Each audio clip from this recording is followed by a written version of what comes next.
আমার উস্তাদ হযরত মুফতি আব্দুল গফফার সাহেব মানুষ নামের একজন ফেরেশতা।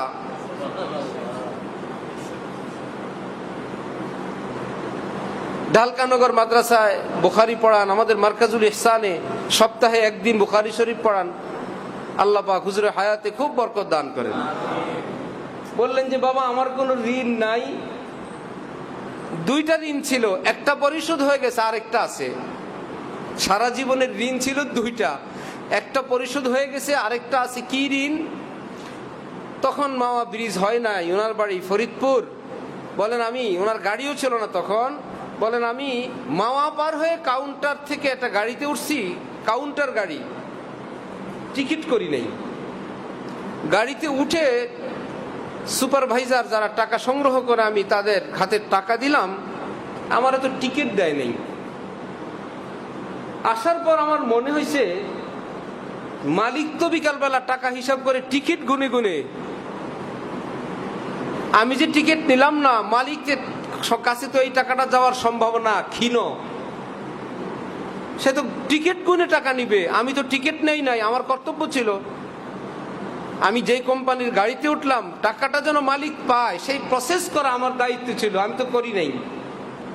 আমি তো গলত প্রসেসে আরেকজনের হাতে টাকা দিয়ে দিছি।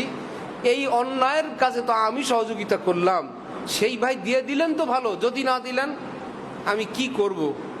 কেমনে ওই মালিকরা আমি টাকা দিব? বলেন আমি আরেকদিন মাওয়া ঘাটে ওই কাউন্টারে গিয়ে আবার ঢাকার একটা টিকিট কিনলাম, কিনে টিকিটটা ছিঁড়ে ফেলে দিলাম। মালিক টাকা পেয়ে গেছে না? আবার ঢাকা আসার একটা টিকিট কিনলেন, টিকিট কিনে তারপরে ছিঁড়ে ফেলে দিছি। মালিকের টাকা মালিক পেয়ে গেছে, আমি আর গাড়িতে উঠলাম না। গাড়িতে উঠলে আরেকটা টিকিট কিনে উঠবো, এই টিকিটটা এটা পাওনা পরিশোধ। তাদের পাশের লোকেরা কেউ দেখছে, হুজুর আপনি টিকিটটা ছিঁড়ে ফেললেন। এখন তো মুশকিল, বলতে হয়েছে যে বাবা আমার এইরকম এক বিপদ হয়েছিল, আমি সেই জন্য এই টিকিটটা কিনে এরকম ছিঁড়ে ফেলছি। তারা দাঁড়ায় তাকায় আছে। আল্লাহ, এমন মানুষও দুনিয়াতে আছে, এরা আছে বলেই দুনিয়াটা আছে।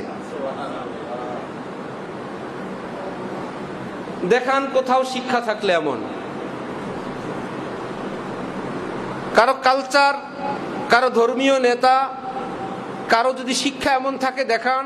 উলাইকা আবাই ফাজিনি বিমিসলিহিম, এটা তো একটা ছোট্ট শিক্ষা ইসলামের।